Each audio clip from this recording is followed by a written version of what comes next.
Hello students, I once again welcome you all on my YouTube channel, and today we are going to start a new topic and a new chapter. Okay, so today we will be starting the third chapter of your 12th syllabus, and that is ionic equilibrium.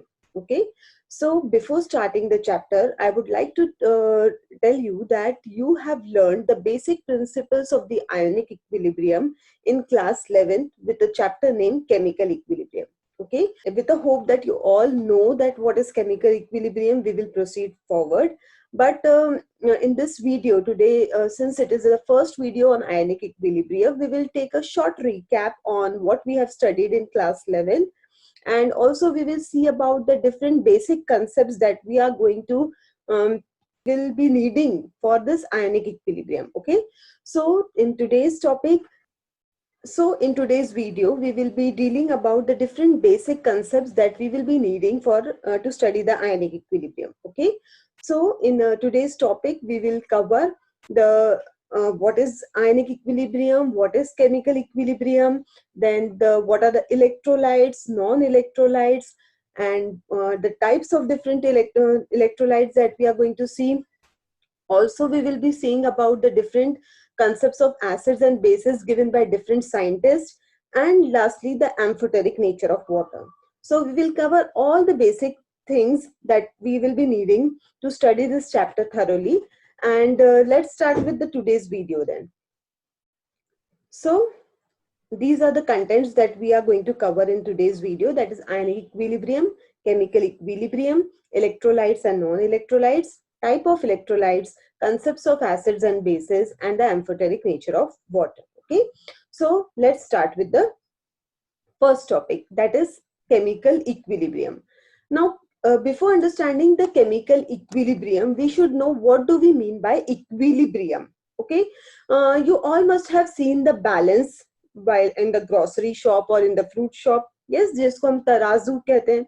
You all must have seen that. उसमें क्या होता है? It will maintain a balance. The balance will be equal only when the weight on two sides will be same. Okay, means what is now in this case, since we are studying about the chemical equilibrium, so here we are going to study the balance between the chemical reactions. Okay, here we have considered the two balls, and we have considered the balance in between these two balls. अब ये दो ball के बीच में balance कब maintain रहेगा? जब दोनों बॉल का साइज सेम रहेगा, दोनों बॉल का वेट सेम रहेगा, and the most important thing, both the ball will be at equidistance from the center.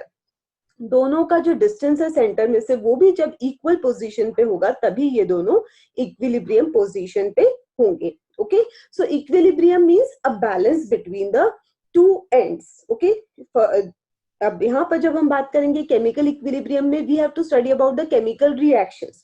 अब केमिकल रिएक्शंस में कौन से दो एंड होते हैं? रिएक्टेंट एंड और प्रोडक्ट एंड. जब इस रिएक्टेंट एंड और प्रोडक्ट एंड के बीच में अगर इक्विलिब्रियम एस्टैब्लिश्ड हो जाएगा, then that will be called as the chemical equilibrium. अब ये जो केमिकल रिएक्शंस के बीच में हम इक्विलिब्रियम मेंटेन करने की बात कर रहे हैं, तो उसमें हम कौन से टर्म्स को कंसिडर करेंगे? किस टर्म्स को इक्वल होना जरूरी है? सो जब भी केमिकल रिएक्शंस होगी, अगर हमको दो एंड को इक्वल बनाना है, तो हमारी रिएक्शन किस टाइप की होनी चाहिए? The reaction should be reversible reaction. क्योंकि जनरली हम लोगों ने अब तक जो रिएक्शंस देखी थी सॉल्यूशंस चैप्टर में, वो क्या देखी थी हम लोगों ने? Reactant was reacting together to form the product. तो मतलब यहाँ पर एक बार रिएक्शन कंप्लीट हो गई, रिएक्टेंट और प्रोडक्ट में कोई आपस में रिलेशन नहीं रहेगा, क्योंकि स्टार्टिंग में कॉन्सेंट्रेशन रिएक्टेंट का ज्यादा रहेगा, धीरे धीरे प्रोडक्ट फॉर्म होगा तो प्रोडक्ट का कॉन्सेंट्रेशन बढ़ जाएगा. मतलब यहाँ बैलेंस मेंटेन होना पॉसिबल नहीं है. बट अगर हम केमिकल रिएक्शंस रिवर्सिबल टाइप की लेते हैं, रिवर्सिबल टाइप ऑफ रिएक्शंस मतलब क्या है? Those reactions which can be proceed in both the direction. दोनों डायरेक्शन से पॉसिबल है. रिएक्टेंट से प्रोडक्ट की तरफ जाएगी और प्रोडक्ट बनने के बाद again product will react together to form the reactant. ये हो गई हमारी रिवर्सिबल रिएक्शन. अब इन रिवर्सिबल रिएक्शंस में जब इक्विलिब्रियम मेंटेन होगा, then that will be called as the chemical equilibrium. ठीक है, अब ये केमिकल इक्विलिब्रियम या बैलेंस किस तरह से मेंटेन करना है हमको, वहां पर बैलेंस दो चीजों से मेंटेन होगा। We have studied this in class 11 कि दोनों रिएक्शन की मतलब फॉरवर्ड रिएक्शन और बैकवर्ड रिएक्शन, ठीक है, रिवर्सिबल रिएक्शंस में दो रिएक्शंस है, रिएक्टेंट से प्रोडक्ट फॉरवर्ड रिएक्शन, प्रोडक्ट से रिएक्टेंट बैकवर्ड रिएक्शन। तो जब दोनों भी reactions forward reaction and backward reaction का rate means the speed of going from reactant to product or product to reactant will be the same, at that point the two reactions are said to be in equilibrium, means the rate of forward reaction becomes equal to the rate of backward reaction. अब ये दोनों rate backward और forward reaction कब equal हो सकते हैं, अब वो रिएक्शंस, दो रिएक्शंस एक ही पॉइंट पे या एक ही टाइम पे तभी पॉसिबल है जब कॉन्सेंट्रेशन रिएक्टेंट साइड का और कॉन्सेंट्रेशन प्रोडक्ट साइड का दोनों अगर इक्वल हो जाते हैं, then only it is possible कि हमारी जो रिएक्शन है वो बैलेंस रिएक्शन हो जाएगी। ओके, मीन्स व्हाट, यहाँ हमको दो टर्म्स का ध्यान देना है कि इक्विलिब्रियम मेंटेन होते वक्त क्या होना चाहिए, the rate of forward reaction should be equal to the rate of backward reaction, and second, the concentration of all the reactants at the equilibrium point and that of the product at the equilibrium point will be equal. वो जो point रहेगा जहां पे concentration दोनों side का same रहेगा और दोनों साइड की रिएक्शन इक्वल रेट से फ्लो होगी, that point is called as chemical equilibrium. उस पॉइंट को हम क्या कहेंगे, केमिकल इक्विलिब्रियम। सिंपल है, केमिकल इक्विलिब्रियम में हम लोग इक्विलिब्रियम देख रहे हैं, लेकिन किसके बीच में, केमिकल रिएक्शंस के बीच में।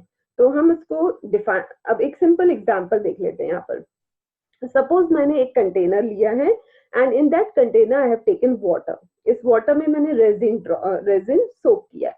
तो क्या रहेगा, जब आप स्टार्टिंग में, आप घर पे भी देखते होंगे, आप किशमिश ले लो या जैसा मैंने यहाँ पर लिया है रेजिन, आप एक रेजिन ले लिया, आपने उसको वाटर में डिप कर दिया, क्या होता है स्टार्टिंग में आपको कोई चेंज नहीं दिखेगा, बट जैसे जैसे टाइम पास होगा what will happen, the water will get soaked inside this resin. ये चीज हम लोगों ने सॉल्यूशंस चैप्टर में देखा था, this is due to the osmosis. तो अब ये जो प्रोसेस हो रही है, यहाँ पर क्या हो रहा है, this water is reacting with the first as the reaction start. तो क्या होगा, जब रिएक्शन स्टार्ट हो रही है तब ये रेजिन एज इट इज है, but as the reaction proceed, as the time passes, जैसे जैसे टाइम आगे बढ़ेगा तो ये जो रेजिन है वो क्या करेगा, ये वाटर को एब्जॉर्ब करेगा। एक लिमिट तक के वो एब्जॉर्प्शन चलता रहेगा जब तक कि वो फूल के इतना नहीं हो जाता। ठीक है, अब ये 2 घंटे के बाद सपोज ये फूल के इतना हो गया है, फिर आप क्या बोलोगे, अगर मैं 4 घंटे इस कंटेनर को रख देती हूँ या इस बीकर को या इस बाउल को रख देती हूँ, तो व्हाट डू यू थिंक कि अब ये जो साइज जो इतना है, सपोज 5 सेंटीमीटर, तो वो 10 सेंटीमीटर हो जाएगा क्या, नो, एक लिमिट है, एक लिमिट तक ही आपका रेजिन फूलेगा, उसके बाद उसकी लिमिट स्टॉप हो जाएगी। तो जब ये लिमिट स्टॉप होगी तब क्या होगा, तो जब ये लिमिट स्टॉप हो जाती है, पहले क्या होगा, मैक्सिमम एब्जॉर्प्शन हो जाएगा, जिस वक्त इसकी कैपेसिटी एब्जॉर्प्शन की खत्म हो जाएगी, क्या हो जाएगा, इसके अंदर का solution it will now try to come out, क्योंकि रिएक्शन तो शुरू ही रहेगी। तो अब रिएक्शन 2 वे हो जाएगी, मतलब स्टार्टिंग में सिर्फ वाटर एब्जॉर्ब हो रहा था, अब क्या होगा, the solution from this resin is also reacting with the water and making the water to change its colour. अब यहाँ पे वाटर का कलर भी क्या हो गया, चेंज हो गया, क्यों, क्योंकि इसके अंदर का जो सोल्यूशन है वो भी अब यहाँ पर बाहर निकलने लग गया है, मींस अब रिएक्शन दोनों साइड से होने लगी, एब्जॉर्प्शन भी हो रहा है और यहाँ से आपके जो सोल्यूशन है that is also escaping out. So this is a reversible reaction. अब ये रिवर्सिबल रिएक्शन होगी और ये जो पॉइंट है, जिस पॉइंट पे आपका at the same time absorption, पानी जैसे ही अंदर जाएगा यहाँ से सॉल्यूशन बाहर भी निकलेगा, so that is an equilibrium point. Okay, so this is a very good example of chemical equilibrium in which both the reactions are happening and state, और ये जो state है जहां पर हमारा रेजिन सपोज 5 सेंटीमीटर, सपोज यहाँ पे था 2 सेंटीमीटर, अब 2 सेंटीमीटर से सपोज अगर 5 सेंटीमीटर वो फूल गया है, तो अब इसके ऊपर और वो नहीं फूलेगा, इतना ही रहेगा, और अब रिएक्शन बैकवर्ड डायरेक्शन में शुरू हो गई है। और मतलब ये जो पॉइंट है जहाँ पे क्या हो रहा है, जितने मॉलिक्यूल्स वाटर के अंदर जा रहे हैं उतने ही मॉलिक्यूल्स यहाँ से सॉल्यूशंस के बाहर आ रहे हैं, means this has reached to an equilibrium point.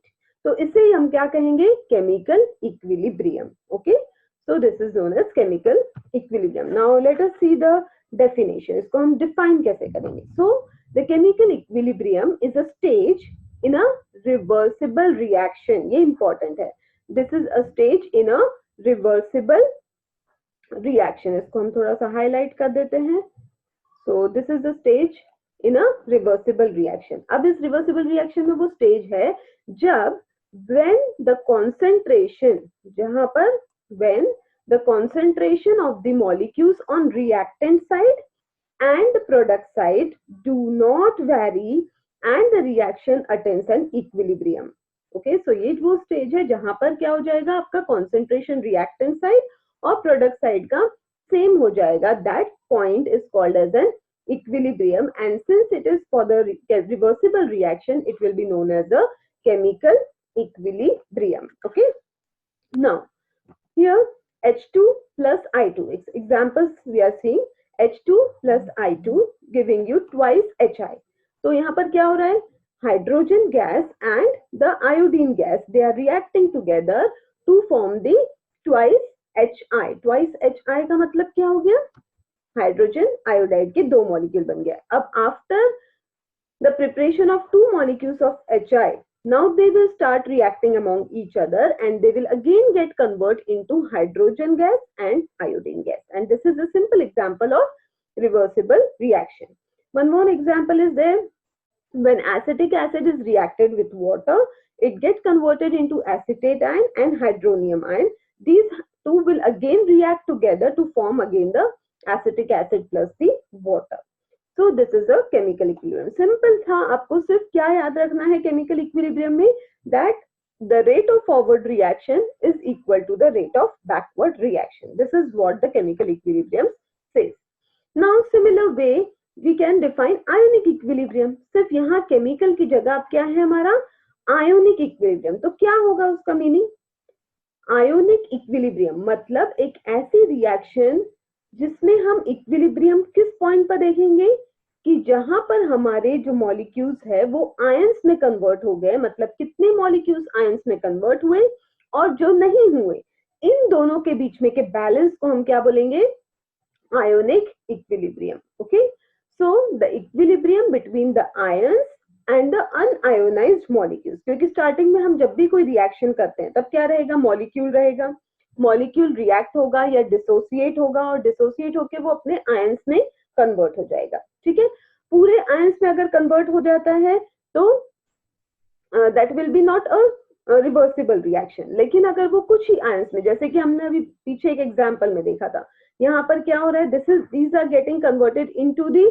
Ions, एक नेगेटिव आयन और एक पॉजिटिव आयन, फिर से ये दोनों रिएक्ट हो रहे हैं and they are again getting converted into the molecule. So this is a reversible reaction. Now अब ये आयोनिक इक्विलिब्रियम में हम क्या करेंगे स्टडी, कि ये जो बैलेंस है, कितने मॉलिक्यूल्स आयंस में कन्वर्ट हुए and how many are still in a molecular form. तो इन दोनों के बीच में का जो बैलेंस है, that we are going to study under ionic equilibrium. ठीक है, so ionic equilibrium is the equilibrium between ions and unionized molecules in a solution is called as the ionic equilibrium. Okay, now we will examine अब ये जो ionic equilibrium है ये हम कहाँ देख सकते हैं, what are the different examples. So in the water some ions get converted into H plus and OH minus ions. So these H plus and OH minus ions of the water and the unionized water molecules, इन दोनों के बीच में के balance को हम ionic equilibrium कहेंगे. Then again अगर weak acid हम ले रहे हैं या वीक बेस ले रहे हैं तो उसमें से कुछ आयंस, वीक एसिड पूरी तरह से डिसोसिएट नहीं होता है, that we are going to see further. तो अब ये जो वीक एसिड्स और वीक बेसिस है वो कुछ ही क्वांटिटी में डिसोसिएट होंगे, मतलब पूरे मॉलिक्यूल्स उनके आयंस में कन्वर्ट नहीं होंगे, कुछ ही मॉलिक्यूल्स आयंस में कन्वर्ट होंगे. तो ये जो आयंस में कन्वर्ट हुए और जो कन्वर्ट नहीं हुए मींस अनआयोनाइज्ड मॉलिक्यूल्स, इनके बीच में के इक्विलिब्रियम, इनके बीच में की रिएक्शन, इनके बीच में के बैलेंस को हम आयनिक इक्विलिब्रियम में पढ़ेंगे. देन ऑल्सो अगर हम कोई सॉल्ट ऐड करते हैं वाटर में तो सॉल्ट क्या होता है, आयंस में कन्वर्ट हो जाता है. सो उनके बीच में के बैलेंस को पढ़ेंगे, ये रिएक्शंस को पढ़ेंगे. Then the solid salt and ions in water. अगर सॉल्ट सॉलिड फॉर्म में है लेकिन वाटर आयोनाइज हो गया है तो इनके बीच में के रिलेशन, ये सभी टाइप की reactions we are going to see under the ionic equilibrium. Okay, so अब हमने कहा कि क्या है, कुछ मॉलिक्यूल्स आयंस में कन्वर्ट हो जाएंगे. अब ये जो मॉलिक्यूल्स आयंस में कन्वर्ट हो रहे हैं वो क्या कर रहे हैं, सोल्यूशन में. सपोज हम सिंपल रिएक्शन लेते हैं कि हमने सॉल्ट ले लिया मींस NaCl और उसको हमने किस में मिक्स किया, वाटर में मिक्स कर दिया. अब वाटर में मिक्स करने के बाद सॉल्ट क्या हो गया, डिसोसिएट हो गया. सिंपल अगर हम अपने घर का सॉल्ट लेते हैं NaCl तो it will dissociate out into S Na+ और Cl-. मतलब अब एक पॉजिटिव चार्ज एंटिटी वहां पर आ गई और एक निगेटिव चार्ज एंटिटी आ गई. अब किसी सोल्यूशन में चार्ज पार्टिकल्स फ्रीली मूव हो रहे हैं, ठीक है. अब इसी कंटेनर को मैं अगर 2 सेल लगा देती हूँ, ओके, एनोड कैथोड जो हम लोगों ने पढ़ा है, इस टाइप के अगर मैंने 2 सेल्स लगा दिए तो क्या होगा, electric current will start flowing.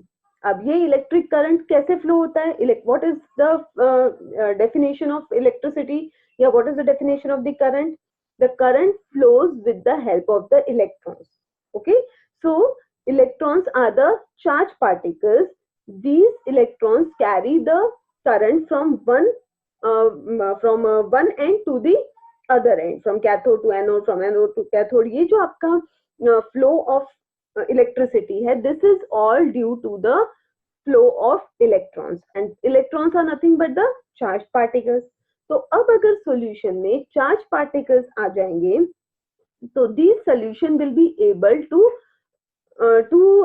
produce the current, and such solutions which are able to conduct electricity, such solutions are called as electrolytes. उनको हम क्या कहेंगे, इलेक्ट्रोलाइट्स. तो ये हमारा जो नेक्स्ट टॉपिक है, इलेक्ट्रोलाइट्स एंड नॉन इलेक्ट्रोलाइट्स. तो इलेक्ट्रोलाइट्स ऐसे सब्सटेंस है विच कैन कंडक्ट इलेक्ट्रिसिटी, जो इलेक्ट्रिसिटी कंडक्ट कर सकते हैं उन्हें हम क्या कहेंगे, इलेक्ट्रोलाइट्स. और जो इलेक्ट्रिसिटी कंडक्ट नहीं कर सकते उन्हें हम क्या कहेंगे, non electrolytes. So these electrolytes are the substances that produce ions. Okay, कुछ सब्सटेंसेस हैं जो आयंस प्रोड्यूस करते हैं जब हम उनको वाटर में डिसॉल्व करते हैं. तो अब वाटर में डिसॉल्व करने के बाद जब ये सब्सटेंसेस आयंस प्रोड्यूस करेंगे, मतलब ये सब्सटेंस क्या प्रोड्यूस कर रहे हैं, चार्ज पार्टिकल्स प्रोड्यूस कर रहे हैं, और ये चार्ज पार्टिकल्स इलेक्ट्रिसिटी कैरी कर रहे हैं. सो सच solutions or such substance that produce the ions in the water and conduct electricity are called as electrolytes. और वही सब्सटेंस, अगर सब्सटेंस के पास आयंस बनाने की कैपेसिटी नहीं है, मतलब वो मॉलिक्यूलर फॉर्म में है, जैसे कि हम लोग ने देखा था सॉल्यूशन चैप्टर में, हमने देखा है शुगर.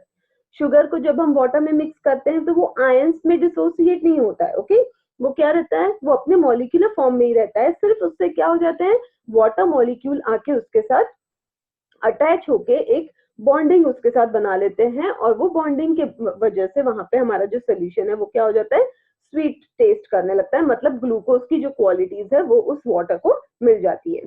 सो अब ये जो ऐसे जो सब्सटेंस है जो डिसोसिएट नहीं होते, मतलब अपने आयंस में कन्वर्ट नहीं होते. अब अगर आयंस में कन्वर्ट नहीं होंगे तो वहां पे चार्ज पार्टिकल्स ही नहीं होंगे, और अगर चार्ज पार्टिकल्स नहीं होंगे तो इलेक्ट्रिसिटी कंडक्ट नहीं हो सकती.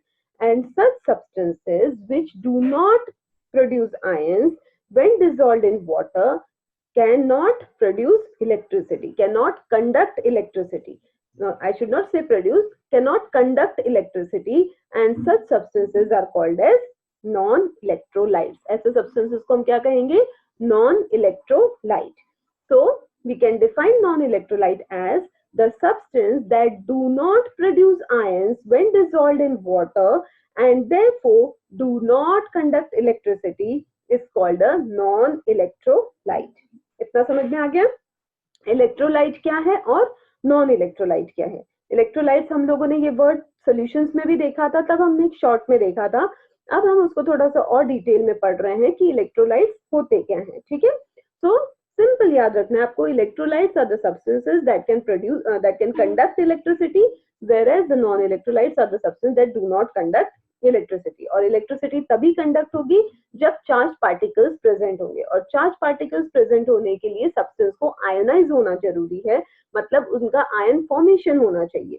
So the substance that produce ions when dissolved in water can conduct electricity and are called electrolytes, whereas the substance that do not produce ions cannot conduct electricity and are called as non-electrolytes.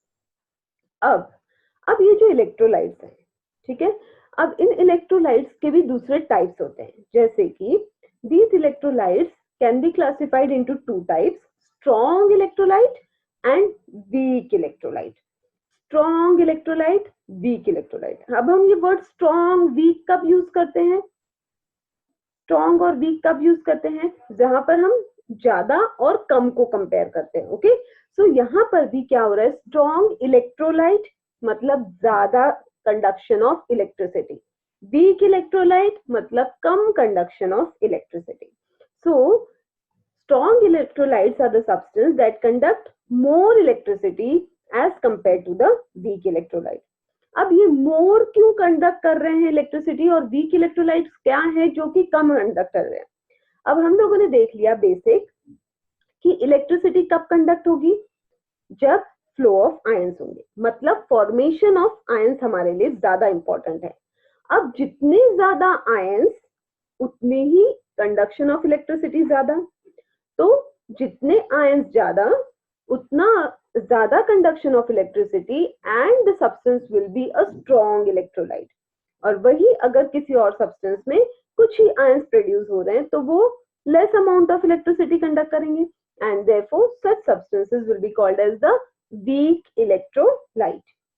So strong electrolyte means maximum number of ions and weak electrolyte minimum number of ions.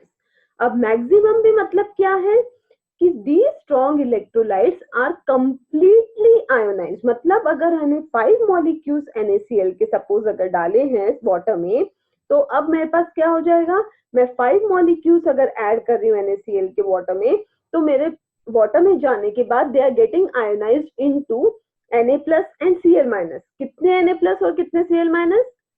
Same as that of the number of molecule, मतलब 5 molecule अगर NaCl के जा रहे हैं water में तो 5 Na plus ions बन रहे हैं और 5 Cl माइनस आयंस बन रहे हैं. इसका मतलब क्या है, that the strong electrolyte that dissociate, और डिसोसिएट को सिंपल वर्ड है breakup, so the one which breakup completely into ions, that is a strong electrolyte. और ऐसे सब्सटेंस में हमको कोई इक्विलिब्रियम नहीं मिलेगा. ओके, क्योंकि यहाँ पर बैलेंस ही नहीं रहेगा. जितने स्टार्टिंग ये तो हो गई सिंपल वन वे रिएक्शन हो गई, this is not a reversible reaction. The strong electrolytes get completely ionized into water, और अब एक बार वाटर में आयनाइज डिसोसिएट होने के बाद they do not combine to form again the electrolyte, again the strong electrolyte और again the salt. Okay, so the strong electrolytes are the one which dissociate completely into ions. Means अब यहाँ पर एक simple example देख लो. First beaker में, ये first beaker में you can see 1 2 3 4 5 6 positive ions है और 1 2 3 4 6 अगेन 6 नेगेटिव आयंस है. मतलब यहाँ पर हमने क्या किया है, 6 मॉलिक्यूल्स ऐड किए हैं. यहाँ पर सपोज हम लोगों ने NaOH के मॉलिक्यूल्स ऐड किए. NaOH is a strong base. तो ये स्ट्रॉन्ग बेस हमने जब इसमें डाला तो ये स्ट्रॉन्ग बेस किस तरह से डिसोसिएट हो गया है, 6 मॉलिक्यूल्स अगर NaOH के हमने डाले तो हमारे पास 6 Na प्लस आयंस बन गए और 6 OH माइनस आयंस. मतलब जितने भी मॉलिक्यूल्स मैंने डाले वो किस में कन्वर्ट हो गए, आयंस में कन्वर्ट हो गए. और यहाँ पर पूरे आयंस में कन्वर्ट हो गए, and hence it is a very strong electrolyte. It can easily conduct electricity. So this comes under the strong electrolyte. But such strong electrolyte do not show any equilibrium. Okay, इसमें कोई equilibrium नहीं रहेगा, because equilibrium reactions के लिए हमारा जरूरी सबसे point जो है वो है the reaction should be reversible reaction. Reversible reaction में ही इक्विलिब्रियम अटेन किया जा सकता है, नॉन रिवर्सिबल रिएक्शंस में नहीं हो सकता ना. रिवर्सिबल रिएक्शंस में पॉसिबल ही नहीं है. जब रिएक्शन एक ही डायरेक्शन में फ्लो होगी तो हम इक्विलिब्रियम किसके बीच में देखेंगे, है ना.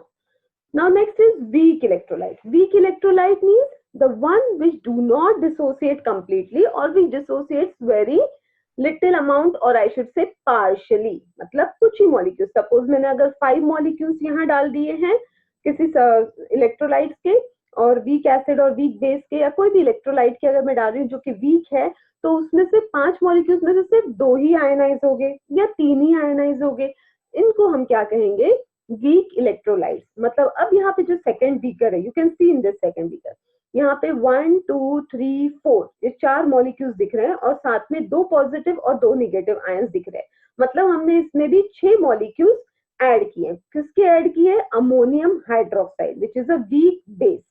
तो ये अमोनियम हाइड्रोक्साइड डालने के बाद मुझे क्या हुआ, यहाँ पे इस वाटर में only 2 molecules have been converted into the ions. 2 ही मॉलिक्यूल डिसोसिएट हुए हैं और NH4 प्लस 2 बने हैं और 2 OH माइनस आयंस बने। मतलब इन 6 मॉलिक्यूल्स में से सिर्फ 2 डिसोसिएट हुए हैं and the remaining are undissociated molecules. So this type of, अब यहाँ पे क्या हो गया, since the number of the ions has decrease, तो ऑटोमेटिकली इसमें जितना इलेक्ट्रिसिटी का कंडक्शन होगा उतना इसमें होगा क्या? नहीं, क्योंकि यहाँ पे आयंस कम है। इलेक्ट्रिसिटी ले जाने का काम कौन कर रहा है? आयंस कर रहे हैं। सिंपल सा, एक सिंपल सी चीज हम इसको थोड़ा सा हमारे डेली लाइफ से रिलेट करते हैं, ठीक है। सपोज हमें 5 मिनट्स का टाइम दिया गया है, 5 नहीं बहुत कम हो जाएगा, हम एक लेते हैं कि एक लोडेड ट्रक है और आधे घंटे में इस लोडेड ट्रक को अनलोड करना है। अब अनलोड करने के लिए आधे घंटे का ही टाइम है। अब एक तरफ सेम 2 ट्रक है, एक तरफ यहाँ पर 10 लेबर्स है और एक तरफ यहाँ पर सिर्फ 3 लेबर्स है। तो अनलोडिंग का काम कहां पर जल्दी होगा? ऑब्वियसली जहां पर 10 लेबर्स है। मतलब जितने मॉलिक्यूल्स ज्यादा, जितने आयंस ज्यादा, उतना इलेक्ट्रिसिटी कंडक्शन ज्यादा। जहां पे जितने लेबर ज्यादा उतना ही अनलोडिंग ज्यादा, जितने लेबर कम उतना अनलोडिंग कम। सिमिलरली यहाँ पर भी जितने आयंस ज्यादा उतना ही कंडक्शन ज्यादा। Means since in this case all the molecules have got dissociated, therefore maximum conduction of electricity is possible over here. Whereas in this case only 2 molecules have been dissociated and there are only 2 positive and 2 negative ions to carry the electricity, and therefore there will be less conduction of electricity in weak electrolytes. ठीक है, समझ में आया? अब एक third beaker रखा हुआ है जिसमें कोई भी मॉलिक्यूल डिसोसिएट नहीं हुआ है। मतलब हमने 6 मॉलिक्यूल्स ऐड किए थे, 1 2 3 4 5 6 सपोज 8 मॉलिक्यूल्स ऐड किए थे, तो वो 8 मॉलिक्यूल्स एज इट इज इस बीकर में है। No molecule have got dissociated. अब यहाँ अगर चार्ज आयंस ही प्रेजेंट नहीं रहेंगे तो यहाँ पर इलेक्ट्रिसिटी कंडक्शन का तो सवाल ही नहीं है। Means there will be no conduction of electricity and therefore this will act as a non electrolyte which is a bad conductor of electricity, which cannot conduct electricity. Okay, so have you understood? Simple है, strong और weak electrolyte. Now let us see what are these strong electrolytes. Okay, एक बार एक recap देख लेते हैं. So we have seen 3 types of electrolytes: strong electrolyte, weak electrolyte and non-electrolyte. Okay, all 3 are soluble in water, but in this case strong electrolyte completely breaks into iron, weak electrolyte partially breaks into iron, and the non-electrolyte do not break into ions, means no ions are produced in this non-electrolyte. Now since here complete breakup is taking place, therefore it is a very good conductor of electricity, whereas in the weak electrolyte only partially some of the ions are getting breaked up, therefore it is a poor conductor of electricity. Whereas in this case, since there are no ion formation, therefore no conduction of electricity. Okay, so this is what simple about electrolytes and non-electrolytes. Now let us see some of the examples of electrolytes. Okay, so here electrolytes, we have seen that there are 3 types: strong, weak and non-electrolytes. Now strong electrolytes, the one which completely get dissociated into ions, और इस category में कौन आता है? Strong acids, strong bases and the salt formed by the strong acid and strong bases. Maximum salt जो है वो क्या है? Strong electrolytes है. So in this case all the strong acids like HCl, HBr, HI, HClO4, HNO3, sulfuric acid, nitric acid, hydrochloric acid, hydrobromic acid, hydroiodic acid, hydrochlorate, all these acids comes under the strong electrolytes, and more are there but I have written some few. Now maximum I have covered. Then salts, अब इनसे जो salt बनेगा KBr and Na3PO4, or strong bases such as NaOH, BaOH twice. These all strong bases are a strong electrolyte. Now let us see the weak electrolytes. Weak acids, like hydrofluoric acid, phosphoric acid, then acetic acid. All these acids comes under the weak electrolytes. Weak acid, weak electrolytes, and weak bases form the weak electrolytes like ammonia, salt, and none of the salt is a weak electrolyte. I said that all the salts comes under this category, that is strong electrolytes, because maximum salts that are formed, they get completely ionized when dissolved in water. And under the non-electrolytes are the molecular covalent compounds, the one which are covalently bonded, and the covalent bond is formed by the sharing, and generally the bonds that are formed by the sharing doesn't break very easily. They are the strongest bond. So such bonds do not get easily broken up, and hence such molecules do not get ionized, and therefore the non-electrolytes are the compounds which do not get ionized, like water, alcohol. Then most of the organic compounds, they are formed by the covalent bonds. So most of the organic compounds comes under the non-electrolytes. Also the glucose, sucrose, these all come under non-electrolytes. Okay. So in this chapter, we are going to emphasize on this weak electrolyte. क्योंकि हमें क्या पढ़ना है? Ionic equilibrium. Ionic equilibrium मतलब ऐसी reactions जिसमें हम balance समझेंगे किनके बीच में? आयंस जो कि means unionized molecules and the ions that are form from that molecules. तो वो चीज पॉसिबल कब है? वीक इलेक्ट्रोलाइट्स में पॉसिबल है, क्योंकि इसमें क्या हो रहा है, कुछ मॉलिक्यूल्स जो है वो अनआयोनाइज्ड फॉर्म में है और कुछ मॉलिक्यूल्स आयंस में कन्वर्ट हो गए, और ये जो मॉलिक्यूल्स आयंस में कन्वर्ट हो गए ये आपस में वापस से रिएक्ट होके फिर से मॉलिक्यूल बनाते हैं, फिर से ये मॉलिक्यूल ब्रेक होके आयंस बनाएंगे.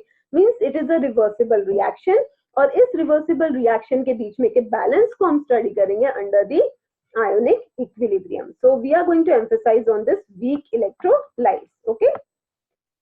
Now अब हम थोड़ा सा बेसिक्स पे जाते हैं, और we have studied the about acids and bases. We all know about acids and bases. What are acids? What are bases?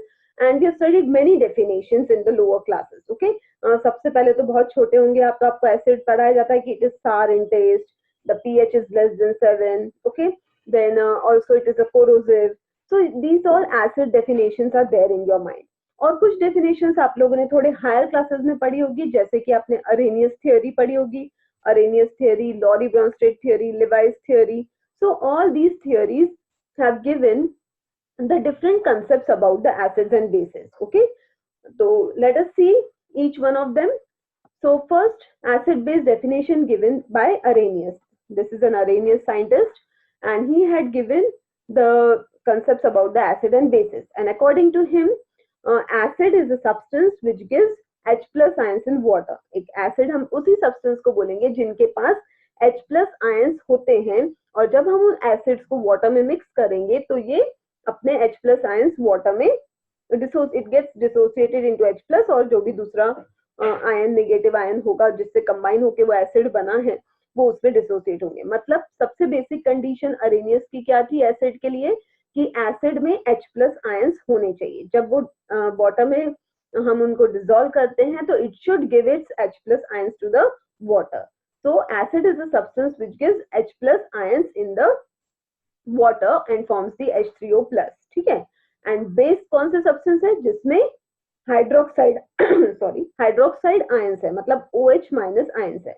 So base is a substance which gives OH minus ions in the water. So this is acid base definition for the given by the Arrhenius. Okay. Then next definition was given by Lowry and Bronsted. The Lowry and Bronsted, these are the two scientists, Lowry and Bronsted, and they had individually worked over the acids, and they have given their definitions for acid as. अब यहाँ पे इन्होंने base के लिए OH नहीं consider किया, इन्होंने सिर्फ एक बेस एक ही चीज ली है, हाइड्रोजन आयंस. अब according to Lowry Bronsted theory, the one which donates H plus ion, मतलब जो अपना H प्लस आयंस वाटर में देता है वो हो गया एसिड, और जो दूसरा, अब अगर एक सब्सटेंस एक आयन, अगर एक आयन कोई दे रहा है, मतलब एक जो मॉलिक्यूल है suppose it is donating some ion, और अगर दूसरा उसको एक्सेप्ट नहीं करेगा तब तक के रिएक्शन पॉसिबल नहीं होगी। जब एक देगा दूसरा लेगा तभी रिएक्शन पॉसिबल है। तो अब जब हमने दो चीजें रिएक्ट की तो एक सब्सटेंसेस अपना H प्लस आयंस दे रहा है, उसको हम बोलेंगे acid, and the one which is accepting that H plus ions उसे हम कहेंगे बेस। अब यहाँ एक सिंपल एग्जांपल लेते हैं, HCl। Okay, HCl is reacting with, HCl को हमने वाटर से रिएक्ट किया, तो अब यहाँ क्या हो रहा है, this HCl is donating it's H plus ions and it is accepted by this water molecule. Okay, so this HCl is giving its H plus ions and has become now Cl minus, and since this water molecule is accepting that H plus ions, so it has get converted into H3O plus.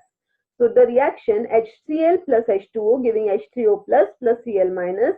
In this reaction, HCl is donating the H plus ions, therefore it is an acid, whereas water molecule is accepting that H plus ions, therefore it is acting as a base.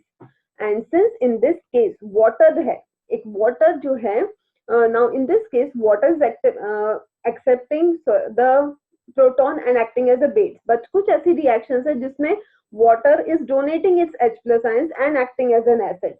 तो ये जो water है उसके पास दोनों qualities है, it can behave as an acid also, it can behave as a base also according to the Lorry-Bronsted, जो हम आगे देखेंगे, जिसको कहा गया है Lorry-Bronsted theory के according, इसको हम लोगों ने amphoteric nature of water कहा है, that I will explain as we proceed. Okay, then the third definition was given by the Lewis. The Lewis has given this definition that he had given the definition of acid and bases in terms of electron. इसने hydrogen ion भी consider नहीं किया है और OH minus ions का भी consideration नहीं है. He had only considered the electron pair, एक lone pair of electrons जिसके पास होंगे, ऐसे substances ने उन्होंने acid base theory को define किया. And according to the Lewis theory, a species that is electron pair acceptor, जो कि electron pair accept करेगा उसको हम क्या कहेंगे, Lewis acid, and the one which donates the electron pair is called a Lewis base. Suppose एक reaction है जिसमें हमारे पास H plus ions है and we are reacting it with ammonia.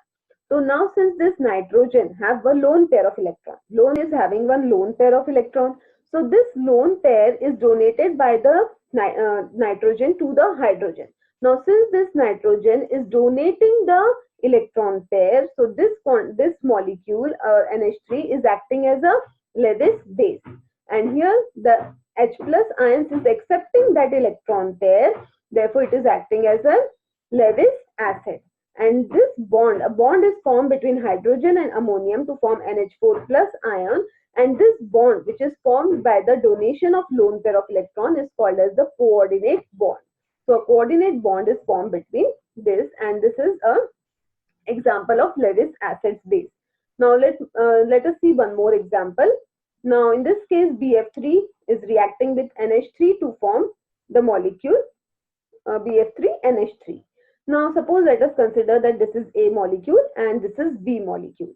Now this B molecule is having one lone pair of electron.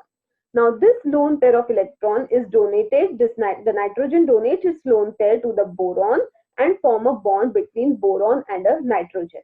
तो इन दोनों के बीच में बॉन्ड बनेगा. सिंस यहाँ पे बॉन्ड बनाने के लिए हमें क्या चाहिए, दो इलेक्ट्रॉन चाहिए.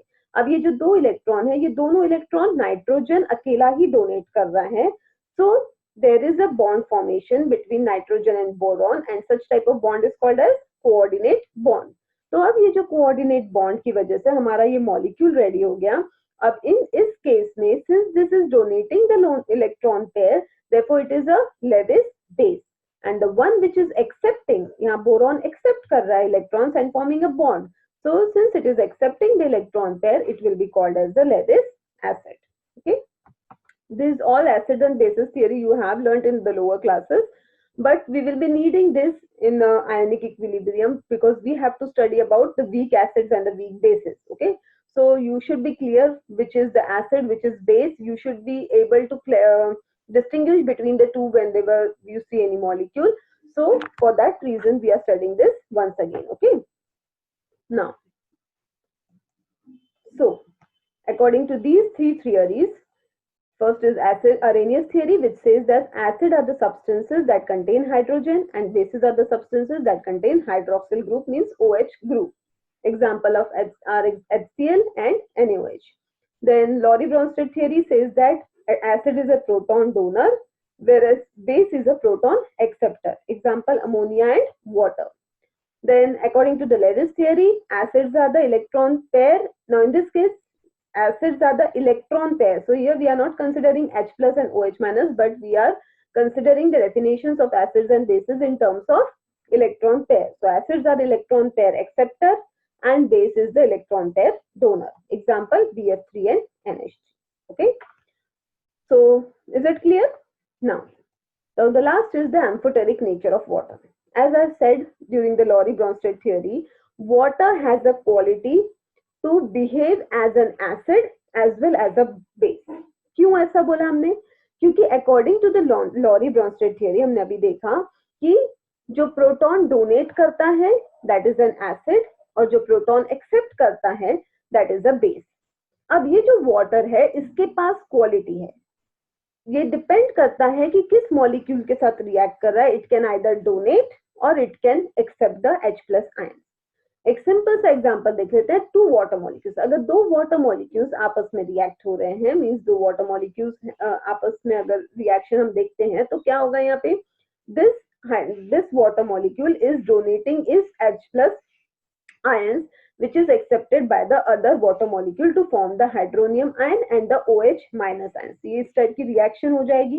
Now in this reaction, these both are the water molecule. This water molecule is donating H plus, therefore it will act as an acid. Again, in this case, this water molecule is accepting that H plus ions and forming H3O plus, therefore it is acting as a base. So in this case, this will be an, again here water is acting as an acid as well as water is acting as a base. So the quality of a substance to act as a both means also as a acid also as a base is called as amphoteric. Ampho means amphibians, आप लोगों ने सुना है. amphibians हम किनको बोलते हैं? जो लैंड में भी रह सकते हैं और वाटर में भी रह सकते हैं. ऐसे एनिमल्स को हम we called it as amphibians. So in this case, ampho means following the amphoteric nature means having two qualities at a time. So in this case, since the water is acting, can act as an acid, can act as a base also. Therefore, it is having an amphoteric nature. So water is said to be have an amphoteric nature, and it is now in this case, these both are reacting to form H3O plus and OH minus. Now this OH minus will again accept the H plus. Now this H plus is going to H3O plus is going to donate its H plus to OH minus to form again water molecule. So since it is donating H plus, here it is acting as an acid and it is accepting the H plus ions, therefore it is acting as a base. This is a reversible reaction. Water molecule क्या होंगे? आपस में वो जो bond है, hydrogen bond जो है उनका ब्रेक होता है और कभी मेक होता है. ब्रेकिंग मेकिंग चलता रहता है वो. So this due to this breaking and making क्या हो रहा है? हाइड्रोजन आयन का एक्सचेंज हो रहा है. एंड हाइड्रोजन आयन एक्सचेंज होने की वजह से यहाँ वाटर जो है it can act as an acid also and act as a base also according to the Lorry-Bronsted theory, and therefore it is said that water has an amphoteric nature. Okay, तो समझ में आया यहाँ तक? ये video में मैंने सिर्फ बेसिक कंसेप्ट लिए हैं. अब इन्हीं बेसिक कंसेप्ट को लेकर हम आगे आयोनिक इक्विलिब्रियम में बाकी के चीजें पढ़ेंगे. बहुत इजी चैप्टर है, ज्यादा मुश्किल नहीं है, and I think it is the must scoring chapter, क्योंकि इसमें ज्यादा न्यूमेरिकल्स भी डिफरेंट टाइप के नहीं है. सिंपल न्यूमेरिकल्स है और कुछ दो चार फॉर्मूलेज है. तो अगर यहाँ पर फिर भी आपको कोई प्रॉब्लम जाती है आज के इंट्रोडक्टरी पार्ट में कि कुछ आपको ऐसा पॉइंट है जो आपको क्लियर नहीं हुआ है, so you may ask me in my comment box, and in the next video we will move to the actual chapter, that is ionic equilibrium. Okay, so till then hope you have understood all whatever I have taught you today. So let us meet in the next video. Till then, bye bye and thank you.